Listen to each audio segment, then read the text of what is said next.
Hey, true weirdos, at the end of this episode, stick around if you want for a little bonus content and conversation. She was only 14 years old that first time. 14, pretending to be older, more worldly. It hadn't been hard to persuade the man to follow her. It seldom is. A little flirting, a hand lingering just a beat too long on his arm, the sleeve of his uniform crisp beneath her trembling fingers. A stroll in the nearby forest, she suggested, holding his gaze in a way that she hoped seemed bold, hoped he'd mistake the slight tremor in her voice for nerves, a young woman being so terribly forward. Her arm tucked into his, the couple left the bar, making their way along the path deeper and deeper into the sheltering darkness. The man whirled, pressing her back against the rough bark of the tree, his hands suddenly everywhere. That's when she did it. That's when, in one motion that felt like forever, that felt the way time slows and stutters in a dream, she slid the revolver from the pocket of her woolen coat and, pressing it to his head, pulled the trigger. It was Dutch resistant fighter Freddie Oversteegen's first time killing a Nazi. Turns out, she had a real talent for it. And make out a small beam of light against the mirror.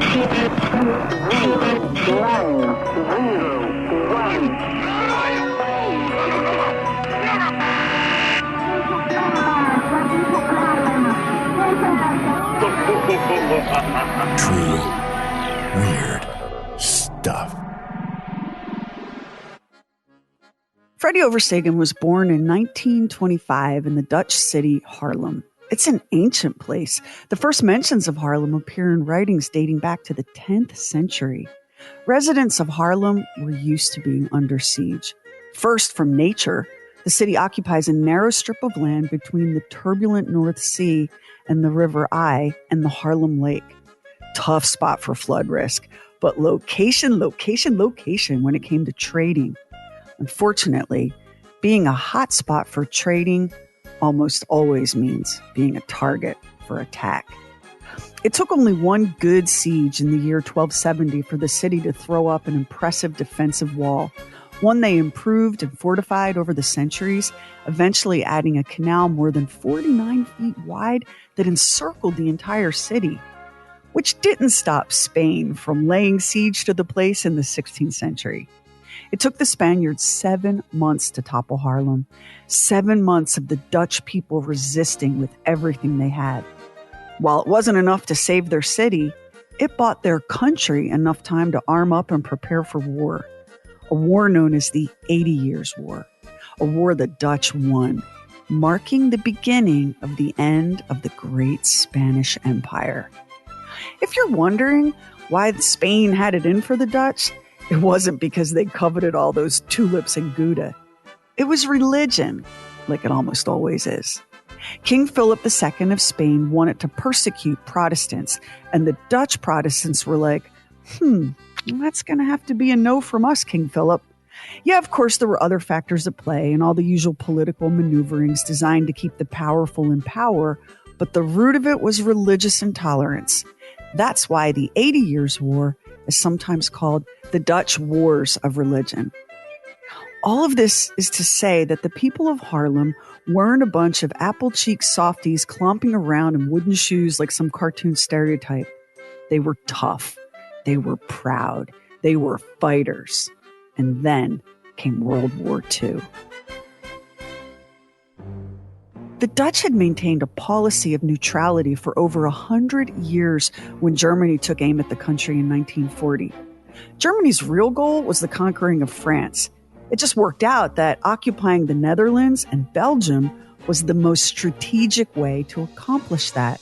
Plus, if the Nazis could successfully take over the Netherlands, England would effectively be blocked from setting up a base of operations on the European mainland.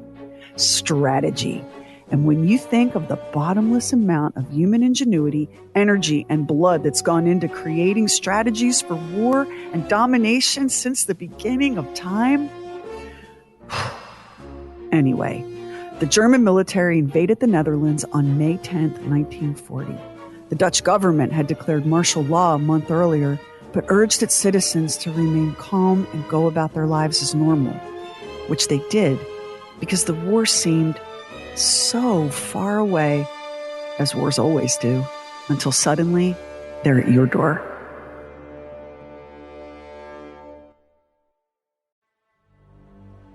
The first target of the German bombers were Dutch military airfields and barracks and bridges. Paratroopers and soldiers dropped from the skies. The Germans failed in their attempt to take Dutch Queen Wilhelmina and her government hostage, in large part because the Dutch soldiers weren't having it. Their equipment might have been outdated and their powers hamstrung by the country's policy of neutrality, but it was crazy to underestimate the fierceness of their hearts. In one battle, they used their own flooded lands as a kind of defense and held off the German army for 3 days. The flight of their monarch, Queen Wilhelmina, to England took some of the heart out of the Dutch people, though, and between that and the German threat to bomb the city of Rotterdam back to the Stone Age, it was over. On May 15th, 1940, the Netherlands capitulated. The country was under Nazi occupation. Here's what Nazi occupation looked like to the Dutch. On that May morning, the German bombers were spotted in the skies heading toward the North Sea, or so Dutch observers thought. The planes instead turned 180 degrees and attacked the Netherlands. As bombs rained down, thousands of Dutch were forced to flee their homes on foot, carrying whatever they could. Many died trying to escape. That threat made by the Germans to annihilate the city of Rotterdam, it was an ultimatum made in bad faith. Negotiations for surrender with the Dutch military command were underway when the German bombers, on orders of Uber-Nazi Hermann Göring, unleashed hell from above. 80,000 homes were destroyed, and as many as 900 people were killed. Excruciating as it was for the proud Dutch military, the country surrendered.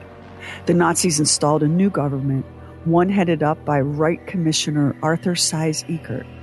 The bombing stopped, but the terror began. The Jewish population knew better than to be lulled by any kind of false truce or compromise. Many had left their homes in Germany to escape the Nazi regime, and now the Nazis had found them again. Many tried to flee to England by ship. Many went into hiding. You've read the Diary of Anne Frank. You know how that story ends.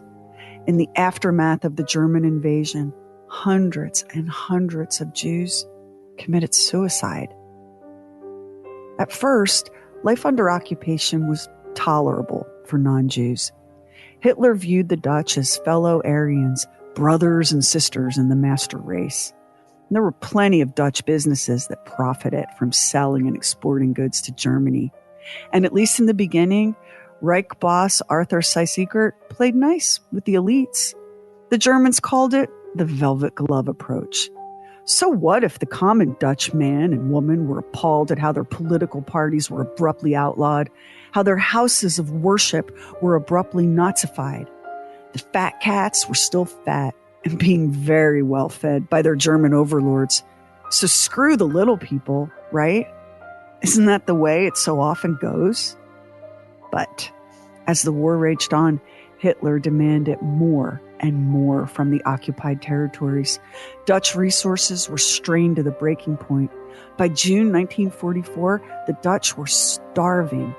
Fuel was scarce to non-existent. The people were broken and desperate. The winter of 1944-1945 was a time of such harsh weather and terrible famine that they called it the Winter of Hunger.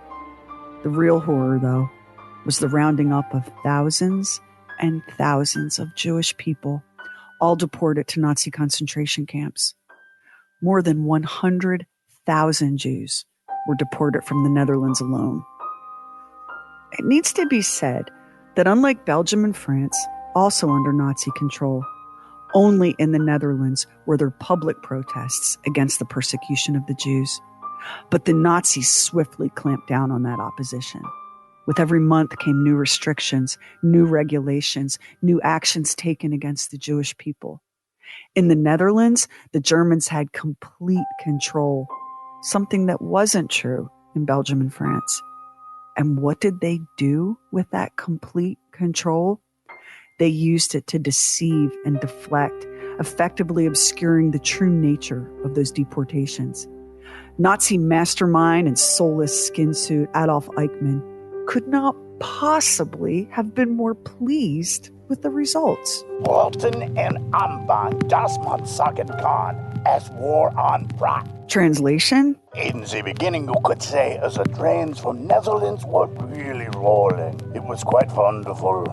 Jesus, Lord God Almighty, the Nazis, demons, just straight up demons. So, yeah, the phrase, the Netherlands was under German occupation, doesn't even get close to describing the reality. As sudden and violent as the invasion was, the real nightmare was only just beginning.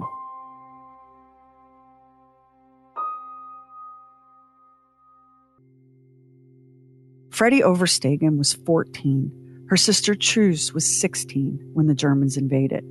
The girls' parents were divorced. They lived with their mother, a communist and a woman with zero tolerance for injustice. Even before the war came to the Netherlands, Freddie's parents had been active resistors. The family lived on a barge and hid refugees from Lithuania in the hold of their boat. After the divorce, mother and daughters moved to an apartment. They were poor, but that didn't stop them from hiding Jews from both Amsterdam and Germany in their cramped and threadbare flat.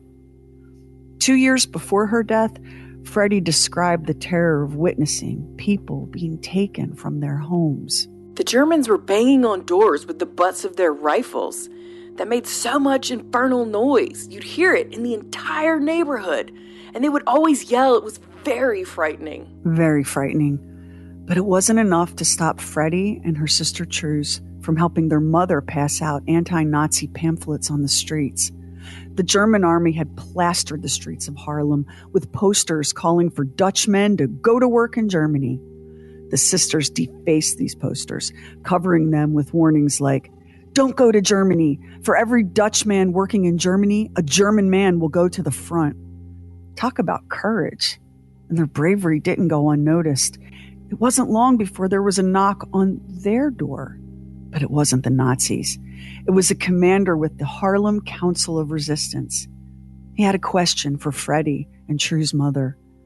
Any chance these two girls might be willing to join the underground resistance? Absolutely, was the answer. And so it began. It was a small group, fewer than 10, and Freddie and Truus were the only girls at first. Freddie later described what kind of training they'd received as members of this secret army. Mostly, it amounted to marching in the woods and learning how to shoot and how to use dynamite. The sisters aced an early assignment when they successfully burned a Nazi warehouse to the ground. There were other lessons, too, like learning to disguise themselves in order to smuggle Jewish children out of the country. And speaking of disguises, their youth and their gender proved to be the best disguise of all.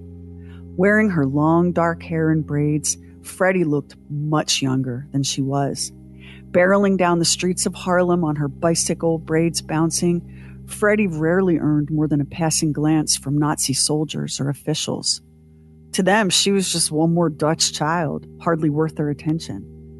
I guess the Nazis considered real resistance to be work suited only for men. Little did they know that tucked in Freddie's bicycle basket were illegal firearms. Who would have dreamed that the rosy-cheeked girl sailing past on that bicycle was, in fact, a ruthless assassin? Enter former law student Hannie Johanna Schaft. 5 years older than Freddie, Jo, as she was called, was studying to become a human rights lawyer at the University of Amsterdam. Her close friendship with two Jewish students there, Sonja Frank and Feline Pollock, made her acutely aware of the actions being taken against Jews. Already passionate about human rights and now morally outraged, Jo found herself caught in the crosshairs of history. In 1943, university students were required to sign a declaration of allegiance to the occupying German forces. 80% of the student body complied. Jo was not among them. She left university and returned to her parents' home, bringing Sonja and Feline with her. The 2 Jewish students went into hiding, and Jo became an activist. She started small, stealing identity cards for Jews in hiding, including her friends Sonia and Feline. Then she joined the Resistance Council, where she met 2 sisters, Freddie and Truus Oversteegen. The 3 young women became close friends, and Jo earned a new name, Hannie. Hannie's most distinctive feature was a glorious head of bright red hair. She never headed out on an assignment without styling that hair and carefully applying makeup and lipstick. As she told Truus, if this was her time to die, she intended to die clean and beautiful. Hannie spoke excellent German and was adept at eavesdropping on the conversations of German officers in bars and cafes. She was charming and clever and easily struck up a rapport with her intended targets. The 3 young women took on mission after mission. They stole documents, helped sabotage rail lines, blew up bridges. The girls helped move Jewish refugees from one hiding spot to another. They took shifts as hospital volunteers. Now, thanks in part to her youthful appearance, Freddie proved herself excellent at following targets and at serving as a lookout. But the 3 girls had bigger ambitions, and they formed their own assassination squad. Along with a fellow member of the resistance and one of its founders, Jen Bohnkamp, Hannie assassinated a high-ranking German officer. She shot him in the back as he climbed onto his bicycle. Bohnkamp finished the job, but was badly wounded and wound up in the hospital. Hannie fled on her own bike, and it wasn't long before the Germans were turning the city upside down in search of the red-haired girl. Bohnkamp, on his deathbed and interrogated under the influence of heavy medication, revealed her address. The Nazis raided her family home and arrested her parents. But Hannie, with her distinctive hair now dyed jet black and wearing a pair of wire-rimmed glasses, had transformed from law student to dark angel of death. The 3 teen assassins began a campaign of Nazi liquidations, their word. In one case, Truus lured an SS officer into the woods where another resistance member was waiting with a gun. Eventually, the girls were pulling the triggers themselves. Their methods varied. Sometimes they would follow a target to his home and kill him there. Sometimes they would ambush a Nazi on their bikes. Sometimes they would entice the man into a nearby alley or forest, promising seduction, but delivering a bullet instead. Eventually, their targets expanded to include Dutch collaborators. They were ruthless. They were relentless. They were the closest of friends, each other's most trusted confidant. And against all odds, they survived the war. Almost. In March 1945, Hannie was stopped at a German checkpoint. She was carrying both a gun and newspapers, illegal newspapers under the Nazi occupation. The Germans questioned her, becoming convinced that at last they had captured the red-haired girl.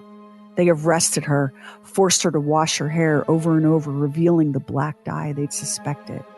They interrogated her for hours on end, all day, all night, trying to break her. No matter what they did, what they threatened, how they abused her, Hannie refused to give up a single name. The only confession they managed to get out of her was her own admission to being part of the resistance. And the resistance was searching for her. It was assumed that Hannie had been imprisoned at the Wähterungsschanze, the notorious prison that housed Anne Frank and her family before they were deported. Truus disguised herself as a German nurse, insisting that her assignment was to take prisoner Hannie Schaft for medical testing. But it was no use. Hannie was being held elsewhere. Meanwhile, furious and disgusted by their inability to break Hannie's spirit, her Nazi captors yanked her from her cell. It was April 17th, 1945. Time had run out for the red-haired girl. The 2 men tasked with executing Hannie were named Matthias Schmitz and Martin Kuiper. They took Hannie to the beach at Overveen. The men gave her a hard shove and demanded she begin walking as they followed. Schmitz fired a round at the back of her head, but managed to only graze her.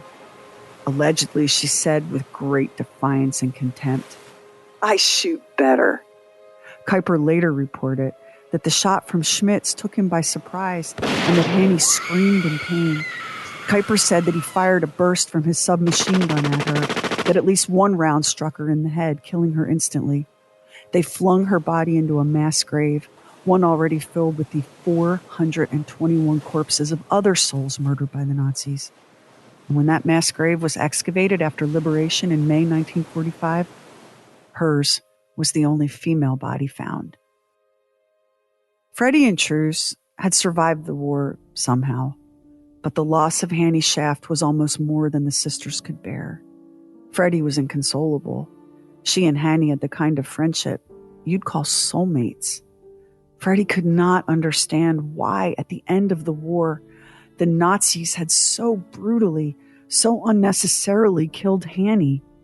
To Freddie, the Nazis had violated the rules of engagement, had shown themselves to be not soldiers like herself, but thugs, criminals. And maybe even worse, there seemed to be no real consequences for the Dutch who'd collaborated with the Nazis. They were permitted to just slip right back into society, into the peaceful everyday life they'd once enjoyed, but now with blood on their hands. It didn't help that the Dutch government was drinking the Cold War Kool-Aid and cracking down hard on anything that carried the whiff of communism. That's why in 1951, the Dutch government used force to prevent the commemoration of Hannie Schaft's death. The ugly truth about the Netherlands in World War II is this: there were more Nazi collaborators than there were resistors. And what resistance there was to the Nazi occupation and the genocide of the Jewish people came disproportionately from members of the Communist Party. The story the Dutch government wanted to tell its people and the world didn't have room for that set of inconvenient facts.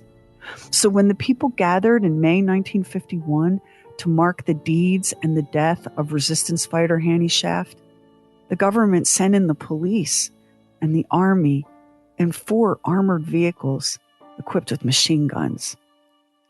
It was an unbearable betrayal for Freddie and an infuriating one for Truus. How did the sisters go on after the war? How does anyone? How do you reconcile the horror and the atrocities you've witnessed and endured with the return of peace, with the expectation that you'll just go back to normal now, whatever that is? The Oversteegen sisters found that recognition for the work they'd done in the resistance would not be forthcoming. That was one more battle they'd have to fight. And it seemed that Freddie was done fighting.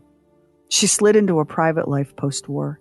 She married a man named Jan Decker, and the couple had 3 children. Freddie tried to put the war behind her, but she struggled with depression and insomnia. Today, we would recognize that Freddie had severe PTSD, post-traumatic stress disorder. But of course, she was alone in her suffering then, alone with her memories.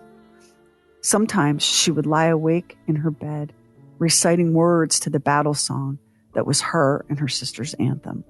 We have carried the best to their graves, torn and fired at, beaten till the blood ran, surrounded by the executioners on the scaffold in jail. But the raging of the enemy doesn't frighten us. Truus Oversteegen would not vanish into peacetime so quietly. She also married and had 4 children. She named the oldest after Hannie Schaft. Truus became a painter and a sculptor.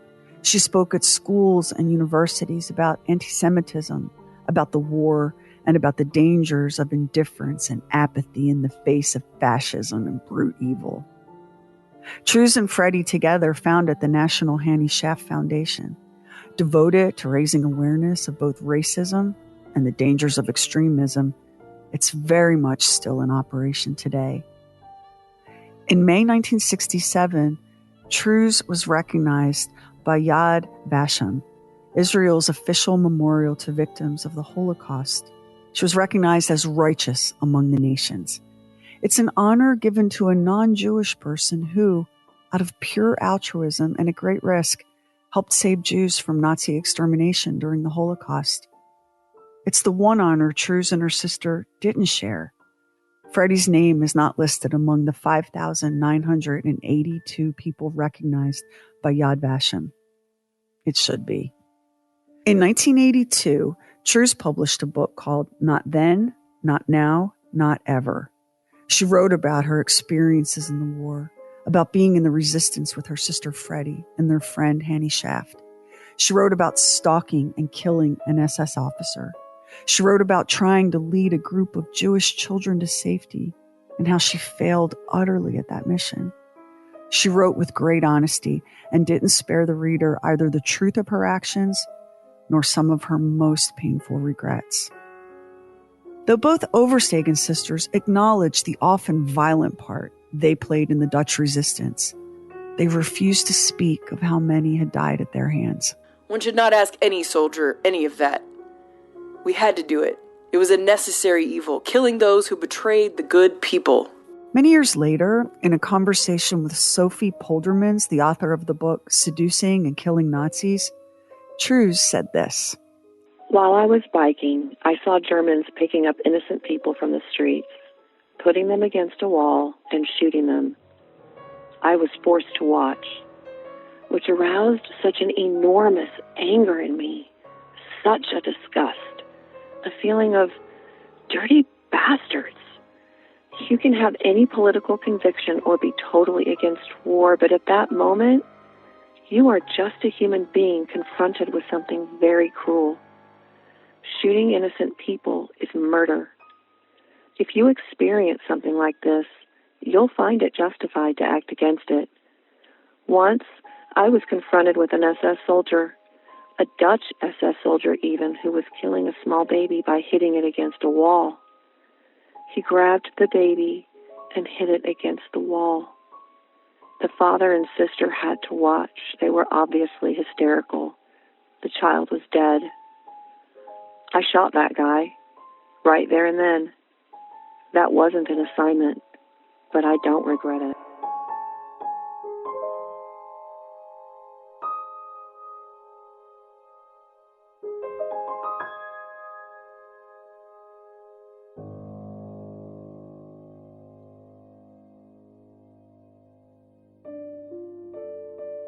It took a very, very long time for the Dutch government to acknowledge the role these teenage girls played in fighting the Nazis during World War II. A very, very long time to recognize their great courage and their profound humanity. It took until April 15th, 2014. Truus was 91 years old. Freddie was 89 years old when the sisters were awarded the Mobilization War Cross. It was established by Queen Wilhelmina in 1948 to honor those who had served with valor in the military of the Kingdom of the Netherlands or who had done the work of the military for the country. As you can see, it did take the Dutch government 66 years to finally offer the respect the Oversteegen sisters had long deserved. Better late than never, I guess, and not a moment too soon. Truus died in June 2014. Freddie passed away 2 years later in September 2016. Freddie once said something haunting to a reporter working for a Dutch newspaper.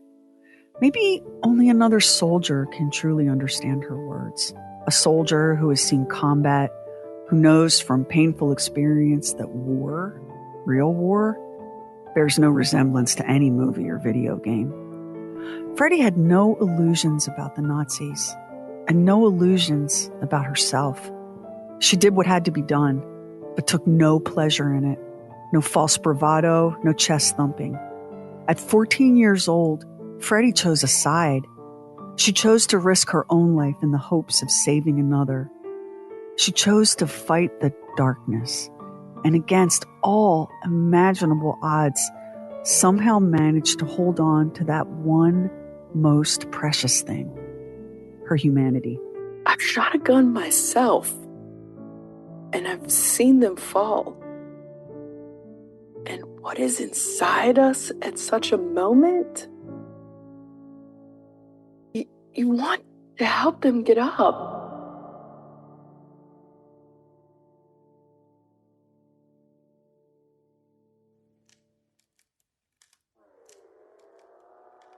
Next time on True Weird Stuff, it was supposed to be America's Stonehenge, but it got caught in the middle of a bunch of crazy involving Satan and globalists and the New World Order, and the next thing you know, somebody went all Wile E. Coyote with a bundle of dynamite. That's on the next True Weird Stuff. Special thanks to our voice talents in this episode, Ashley Palmer Fisher for playing Freddie and Stacey Robertson for playing the role of Truus. This is a heavy one, isn't it? I am familiar with this story, but not as in-depth as what you've done with this. You know, Freddie, in order to be declared righteous among the nations, you have to be nominated by a witness or a survivor.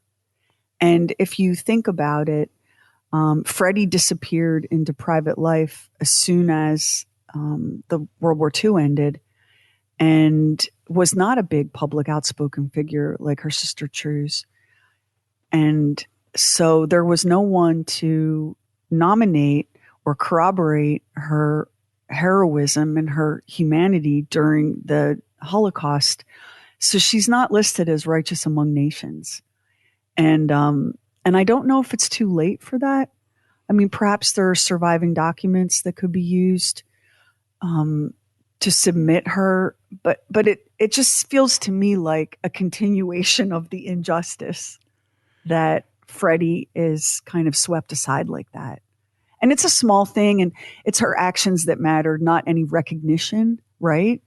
But it's troubling to me how quickly this part of the history of World War II was, they attempted to erase it, and her own government is really the guilty party there. It's the Dutch government who, in the aftermath of World War II, now we've got the rising menace of communism sweeping the globe. That's all the Cold War stuff. And Freddie and Truus and Hannie, they were communists. The Dutch resistance was communist. And so rather than acknowledge the courage and the bravery and the moral righteousness and the heroism of these Dutch resistance fighters, the Dutch government was like, well, I mean, they're communists, commie trash. And so kicked them to the curb. The fact that it took until 2014 to have this recognized, I don't know, to me, that's like really an affront and an outrage. But I may be too close to the story, right? I admit that. I always love that the labels are more important than what the actions were. You know what I mean? That you find that true anywhere. I knew that there is a complicated situation involving the Dutch and the Nazis. And if I'm not mistaken, after the Nazis, after Germany invaded them, they became like an ally. They were considered an ally of the Germans, I believe, because so many people had kind of gone over to the other side. Yeah. You know, I mean, and I suppose that in a way you're like, well, I don't have any choice. I guess I have to accept it. You know, I mean, I suppose for just people that just want to go to work and raise families and have jobs, you know, that's what they just decided to do. I'm really glad that you point that out, because over the course of human history, we see that dynamic played out over and over and over again. People end up acquiescing and collaborating with evil because they feel helpless and overwhelmed, and they're just trying to survive. And as I pointed out in the episode, in World War II, there were more Nazi collaborators among the Dutch than there were resistors. And it was, unless I'm misremembering and something has changed, it was a Dutch collaborator who reported the Anne Frank family, the Frank family. Right. It was. So, and this was the heartbreak of Freddie Oversteegen's life, that her fellow Dutch would not rise up and fight against this. She had as much disgust and fury for her fellow Dutch who collaborated with the Nazis as she did for the Nazis. And I think she's right in that. I do. Because at the end of the day, it's not the jersey that you wear, it's the actions that you take. And so many people were tortured and died at the hands of the Nazis because of the Dutch collaborators. And so you can understand why she felt utterly and completely betrayed by her own country and her own people. Mm. One of the things, there's an interesting little dynamic that's happening right now that this episode you can really illustrate it with, and that is World War II was how many years ago? Decades and decades and decades, right? And the German people, they did not shy away from their own history. They teach it in school. They do not tolerate extremism. There aren't Nazis marching in the streets of German cities the way there are Nazis marching in the streets of American cities. And you will never, ever hear a German say, yeah, but not all Germans. Have you ever thought about that? Mm-hmm. In America, where we're very, very inclined to behave like petulant children, we're so quick to say, yeah, but not all men, but not all women, but not all this and not all that. And you never hear that from the German people because they took the lesson and decided, you know what, never again. And we are going to be better. We are never again going to allow this darkness to engulf us.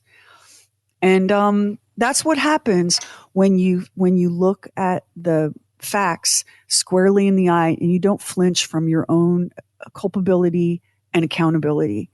And that is something that is so dominant right now in social media discourse. You see so much, yeah, but not all this and not all Republicans and not all Democrats and not all men and not all gay people and not all Christians. We are so triggered and so defensive. And so, of course, history is coming back around like she always does, tired old bitch that she is. And she's like, all right, here we go again. I guess we're going to repeat this semester. And it does kind of feel that way. If you look at the global political dynamics in the 1930s and 40s, I mean, you really see some disturbing ripples and echoes. I was in a play called Judgment at Nuremberg, and I played the judge. And there's a great scene in it where this is during the Nuremberg trials after the war. And the judge is wondering, and he asks of the housekeeper, who is at the residence where he is staying while these trials are going on. He said, basically, did you know what was going on? Did you have any idea? And the answer is kinda. You know what I mean? Yeah, kinda. You kind of knew what was going on, and you went, well, okay, all right, it's kind of going on, but all right, you just sort of accept certain things. And it's just like you keep on making these little moral decisions of, we're going to accept this and this and this and this and this. Sherry, I've done 3 plays that involve Nazis. And that is that one of them is a college professor who gets seduced into becoming a member of the SS, who starts out as a college professor having an affair. And at the very end of the play, he is determining how the Jews are to be put to death in the concentration camps. So he starts in, wearing a tweed jacket at the beginning of the play, and at the end he's in an SS uniform. The other thing, and we kind of talked about this before we got started today, and it's about Adolf Eichmann, who I've also portrayed on stage. Very brilliantly, may I add. Like, I know you, and seeing you playing Eichmann, I had chills running down my spine. It was uncanny. So the one thing that we talked about Adolf Eichmann was the idea that Adolf Eichmann was a hardware salesman, but inside, he was waiting for the right situation to happen where he could become Adolf Eichmann, this Nazi who was involved with all of this Holocaust stuff. And the thing about it is, he was sort of an opaque person. He didn't seem to have any real feelings about all this. Juxtapose that with Freddie, who at the very end says, what did I want to do in that moment? I wanted to help them. And that's the difference between the two. Somebody was doing it out of duty, knowing that this is what had to be done, but understanding the humanity of the situation. The other person, Adolf Eichmann, who had no feelings whatsoever about that. And if the rise of Nazism hadn't happened, he would have remained a hardware salesman with this capacity for evil dormant inside. Yeah, this unrealized capacity for evil. Right. And that's why I think Eichmann is such a compelling figure to study, because it's just the truth about human nature and about being human, is that we have these capacities within us. What do we choose to fertilize? What do we feed? And I think, we are surrounded by people on all sides who have within them the seed of goodness or the seed of evil. And what will life circumstances do with that? How much of that will grow and flourish, and how much of it will remain dormant? And we do see over and over, and not just in World War II, but we see in every conflict involving human beings, there are always those people that are, they're activated by violence and oppression. And the Nazis, we're going to do an episode down the road on the Nazi fixation on the occult. What a bunch of weird, twisted mofos, like nothing you've ever seen. Like it's more than just like, well, they were called up by the German army and they did what they had to do. Oh, no. There's so much more to it than that. There were men in the German army in World War II who behaved like soldiers. And then there were the Nazis, the Eichmanns, the bitch of Buchenwald, all of these people who were just waiting for the chance to let that darkness out of its box. Yeah. And you really see this in the story of the Oversteegen sisters and Hannie Schaft. Hannie Schaft is a legendary person, and more so than Truus Oversteegen. And Freddie, of course, you've heard of, like, weren't there some teenage girl Nazi killers? But that's super reductive too, isn't it? Right? Just, some teenage, well, I mean, my God, what's scarier than a teenage girl? LOL. The courage, but beyond the courage, the moral clarity that Freddie Oversteegen had at age 14 and lived with and died with. The moral clarity, I think, is the real story here. And I'm disappointed, even though she's gone and it's meaningless. I'm disappointed that she's not counted as righteous among the nations. And no, I can't nominate her, by the way. It has to be a survivor or a witness. So I can't believe me. And as more time goes on, that's going to be harder to find. Yeah. We don't have many of those. There was something very interesting about the story, too. And you were talking about the idea that you transition from this life where you're doing this, which is, I mean, you're confronting monstrous things with monstrous acts. To transition from that and then go back into, all right, fine, let's go and do the laundry and we'll go to the store and raise the kids and do all that other stuff. My father said something very interesting one time. We, when they were living in Nevada, they lived near a veteran cemetery. And my father, because there weren't enough priests at the church, he used to officiate these funerals. And from time to time, I would go with him, and I was sometimes a pallbearer for strangers just because they didn't have enough people. And we were walking around the cemetery after one of these services, and he said, there was nothing to prepare me for what I had to do in going into World War II. And he was in the Navy in the South Pacific. And he said, and equally, there was nothing to prepare me for the transition out of that mode back into what my life became. And I always thought that was an interesting thing for him to say. Because you and I have been very lucky in that our lives have been mostly peaceful and safe, right? They have, yes. So when your dad, who was such a towering figure, not just in your life, but in the lives of all who knew him, and really, like, you're one of those guys who can genuinely say, like, my dad was my hero. Yes. So after he told you that, like, how have you processed that, thinking about what he was really saying to you? I think what he's really saying is that there's a lot of stuff that he has hidden inside that was left unresolved. That's what that meant to me. That he carried and lived with. Yeah, I think there was an awful lot of that.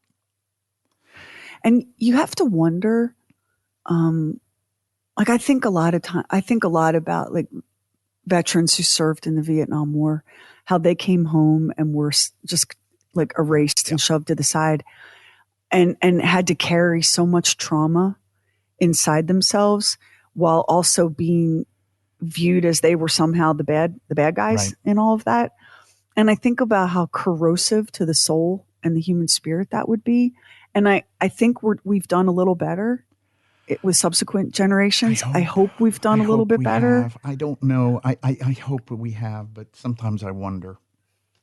Well, because you know that people like the World War II, they came home and they swallowed it and got on with the business of the American dream and the boom.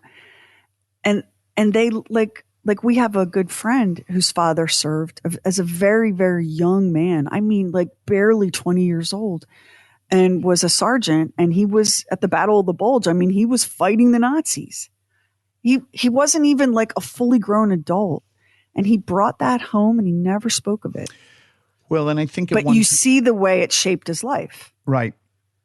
I think if you were seen, especially as a man, if you were seen as seeking some sort of psychiatric help, it was a sign of weakness on your part rather than a sign of something needs to be fixed here. I mean, my parents, neither of them ever did, but I think they both would have benefited from that. And when it came to the priest at church, he was who you looked good for. He was who you had over for dinner, and he was who you looked good for. You didn't utilize them as somebody of, I've got a problem, I need help, maybe a spiritual solution. You just didn't do that. You just lived with it. You just swallowed it, and you just lived with it. There are a couple of things that are wrong with that. First of all, it's so damaging to the individual, but I think it's also damaging to the larger society. And this is one of the things the Germans got right post-World War II, that they understood that there was no swallowing this, that it had to be reckoned with. It had to be confronted.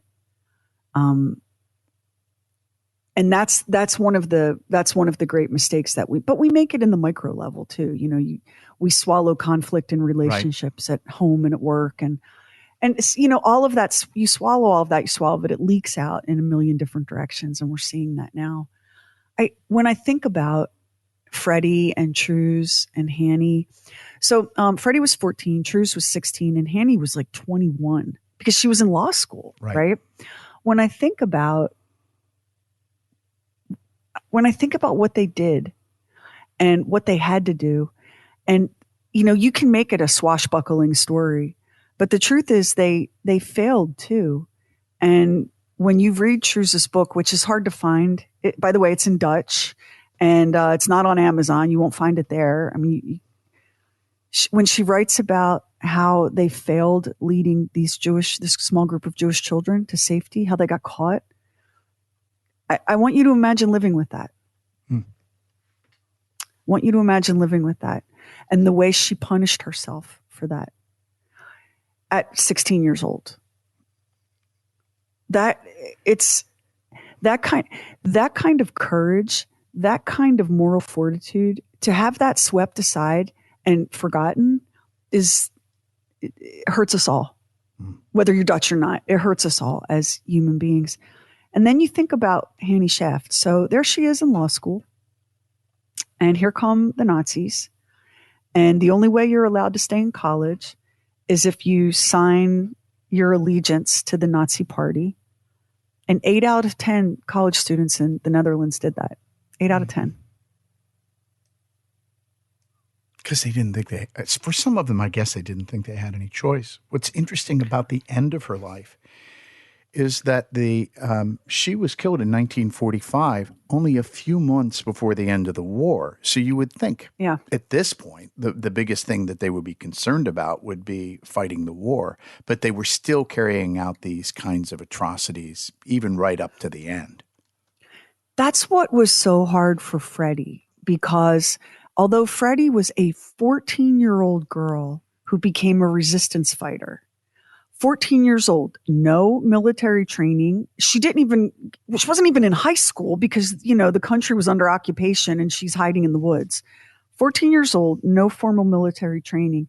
And yet the clarity and integrity of a soldier in understanding that there are rules of engagement in wartime, but there are things that are not the act of a soldier. There are things that are murder.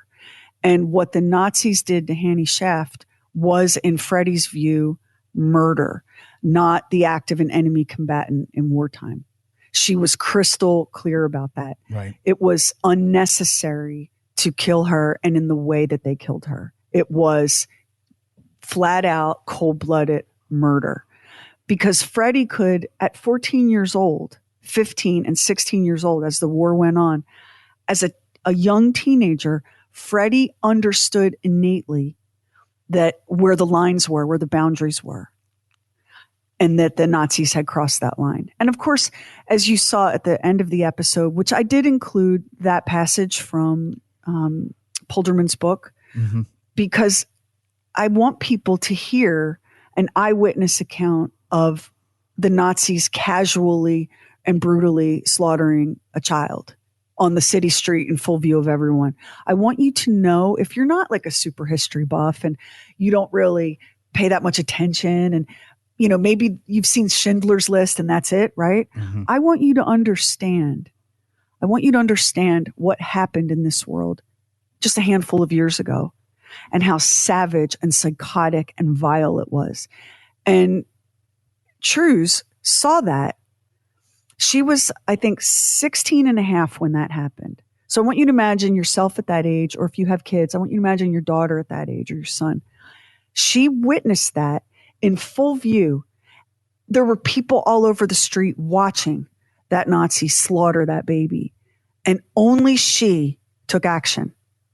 Only she changed that. So there were a lot of people older than she was, with more life experience, who remained frozen. And she took action. And you need to know, as a human being on this planet, you need to know what we are capable of on the darkest and the lightest side. You need to know, because we're at a time in our history as a species where the darkness is creeping over the horizon again. And what are we doing? Used to be, like when I was a teenager and we were studying history and the story of Anne Frank and her family, the priest, because I had Jesuit priests for teachers, and the priest would say, we ask ourselves, what would I have done if I were there? And people always say, well, I would not have allowed it. I would have fought back. I would have protested. I would have protected people. I would have hidden people. I would have done anything. But the reality is whatever you're doing right now is probably what you would have done back then. You know how many Dutch people, they didn't have Twitter and Threads and Facebook and Telegram and all that stuff back then, right? But do you know how many Dutch people said, I can't get involved in politics. I'm just trying to live my life here. You know how many people threw up their hands and went, I know something terrible is happening, but what can I do? I'm just one person. The majority of them did. And that's why there were more Dutch collaborators with the Nazi occupation than there were Dutch people resisting it. So whatever you're doing right now, and I include myself in that, whatever you're doing right now is probably what you would have been doing. Yeah, because I think that I probably would have operated from a place of fear, and I think that the word courage is bandied around a lot, but to be able to take an action like that after witnessing what was happening with that child, and just saying I have to mete out some kind of justice with this, that's true courage, and to have that at that age, I I'm not sure that I'd have it at the age I am now, let alone when I was a teenager. Yeah. I mean, I've thought a lot about this. I don't have murder in me. I really don't. I think that in order for me to pull a trigger, it would have to be under the most extraordinary circumstances. Like, I couldn't shoot a bunny rabbit or a deer. Yes, but I grew up, by the way, in a house full of hunters and guns, and I live with a house full of locked up guns now. But I couldn't.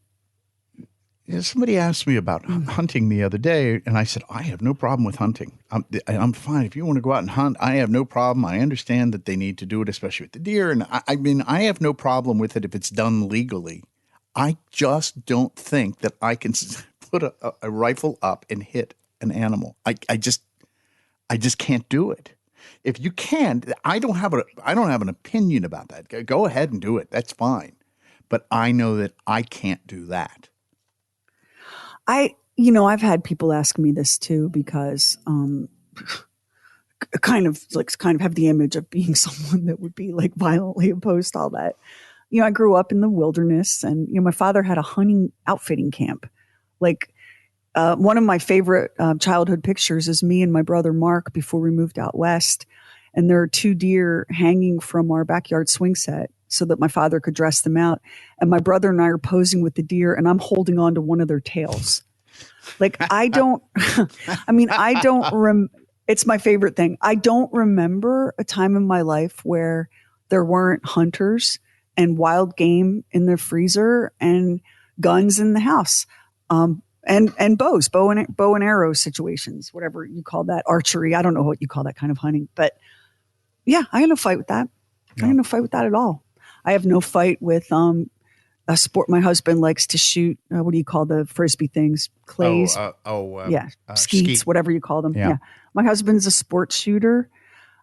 We have several guns locked up in a gun safe. I have no fight with that. I'm just telling you that for me, like Max, I don't think I can go out and shoot something unless I am pressed against the wall. And I would hope that I would have what Freddie and Truus and Hannie had. But I won't know until I'm tested. And I'll be honest, I pray to never be tested. Mm. Because when I think about what Freddie and Truus carried throughout their very long lives, the burden that they carried, and the way, when you fight for what's right and good, and then your own government, bunch of collaborators, bunch of fat cats, kicks you under the table to keep you hidden, that makes processing all of that much harder. Mm. Like, where was the space for grace and healing for Freddie and Truus? And I think for Truus, because she was so outspoken, she was an activist her entire life, and she an incredible artist as well. I think for her, she was able to find a little bit of that. And I think that Freddie died carrying the whole weight. I hope I'm wrong. And I don't know what you think about that, Max, but I feel like she died carrying that enormously heavy weight. I think you're right, especially with, what happened at the very end of the episode, the story portion of the episode, when you realize, yeah, I was doing this, but what is my instinct as a human being, as a fully formed, even as a teenager, loving human being? And that is, I want to help you. That's my first instinct. You just have to hope that Freddie, at the end, she died in September 2016, which was a minute ago, if we're being real. Okay. Mm-hmm. A minute ago. You just have to hope that when she died, that having held on to her humanity was enough of a comfort, because she never wavered.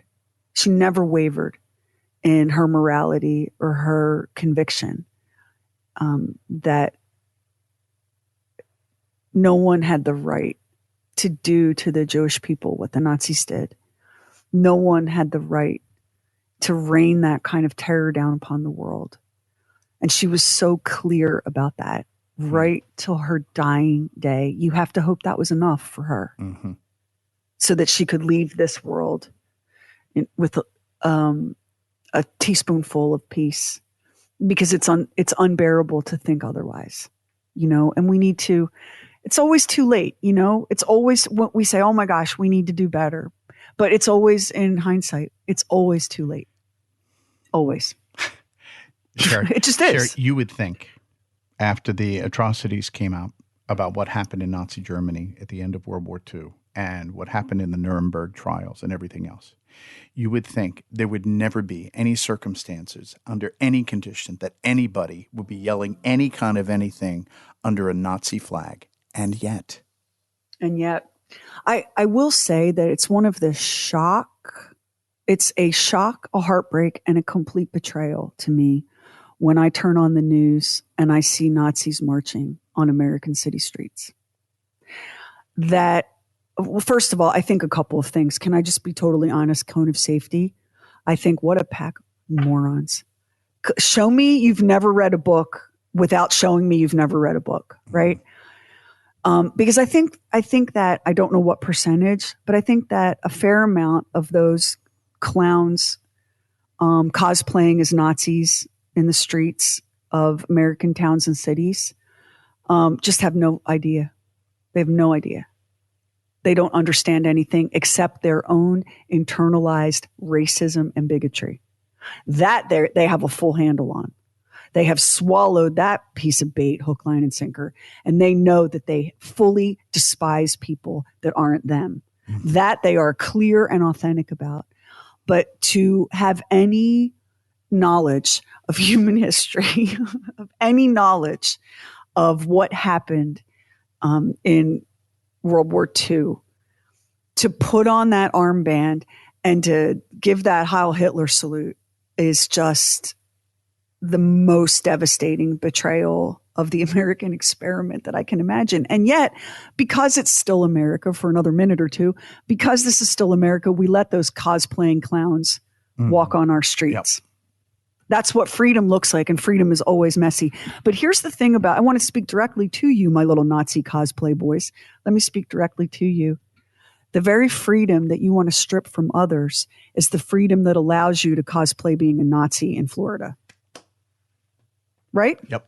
That's exactly right. So in a world where we deny others their full humanity and their full freedom, never doubt you're next. Never, ever doubt that you are next. When you side with the bad guys, when you step into the darkness and you collaborate with evil, know that you may be way down on the list, but you're on it and it's coming for you. And won't you be surprised? You'll be just as surprised as some of those SS officers who thought they were going to get a quick lay in an alley outside a tavern on the streets of Rotterdam or Harlem or Amsterdam, only to find a teenage girl putting a bullet in their heads. You'll be almost as surprised as that. Except for that guy, the end came quicker than it'll come for you. That's the point of morality. That's the point of humanity. We were not built by God to walk in the darkness. And that's why that shit always ends badly. Always, always, always, always. It never ends well. Tell me one time, Max.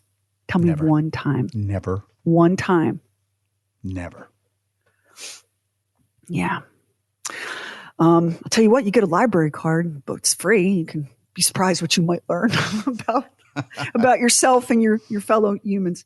So this is our little way of paying tribute to Freddie Oversteegen, who of the 3 teenage Nazi assassination squad girls is the one who is least recognized.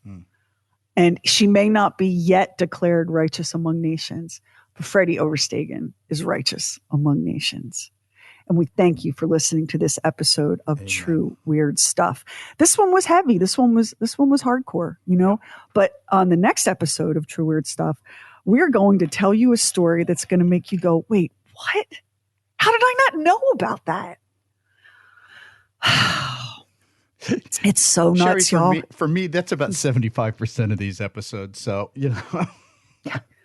It's so crazy.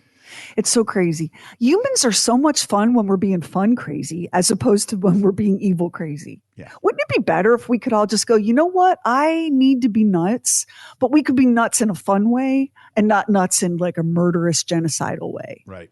And we didn't touch on the current events in this episode, and we won't, because I don't want to overshadow the story of Freddie and Truus and Hannie. But just in case you think that everything in this story is a relic of the past, I do invite you to turn on the news. Thank you.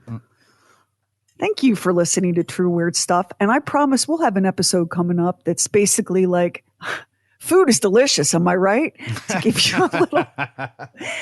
give you a little break from humanity's worst behavior. Thank you so much for joining us. We'll see you next time. And if you listen to us on Apple Podcast, hit the plus button in the top right corner. And now it helps an independent podcast like ours to get discovered. And we really appreciate it if you subscribe, rate, and review True Weird Stuff. Hit our website, trueweirdstuff.com, for show notes and photos and videos when we have it, and bonus content. Everything True Weird is waiting for you at trueweirdstuff.com. And follow True Weird Stuff on Instagram and Twitter. True Weird Stuff is a Now Media production. Our executive producer is Anthony Garcia.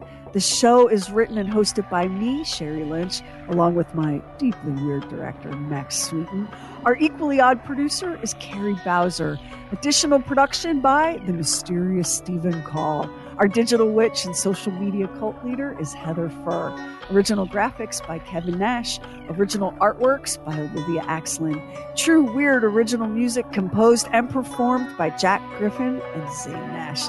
Copyright 2024 Now Media. All rights reserved. All wrongs remembered.